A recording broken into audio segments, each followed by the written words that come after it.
પરંતુ જો સામે જિગીશા પટેલ ચૂંટણી લડે છે, પટેલ છે એટલે, તો ગણેશ ગોંડલનો નંબર લાગે કે નહીં તેવો પણ પ્રશ્ન ઊભો થઈ રહ્યો છે. પરંતુ એક નવું નામ ગોંડલમાં ચર્ચાઈ રહ્યું છે અને નામ છે અનાર પટેલ. અનાર પટેલ એટલે આનંદીબેન પટેલના દીકરી છે, ખોડલધામના ટ્રસ્ટી છે અને હવે ખોડલધામમાં ટ્રસ્ટી હોવાને નાતે તેમની અવરજવર વધી છે. એટલે સૂત્રો એવું પણ કહે છે જો જિગીશા પટેલ આમ આદમી પાર્ટીમાંથી લડે તો ભારતીય જનતા પાર્ટી અનાર પટેલને ગોંડલમાંથી મેદાનમાં ઉતારે. પરંતુ ભારતીય જનતા પાર્ટીના નિયમ પ્રમાણે એક ઘરમાંથી એકને જ ટિકિટ. હા, આનંદીબેન હવે ચૂંટણી લડતા નથી, રાજ્યપાલ છે. શક્યતા તો છે કે અનાર પટેલ ગોંડલમાંથી ચૂંટણી લડે.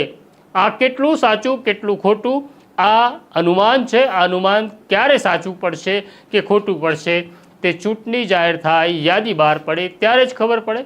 પણ અત્યારે તો ગણેશ ગોંડલે રાજકારણના માહોલને ગોંડલમાં ગરમ કરી દીધું છે.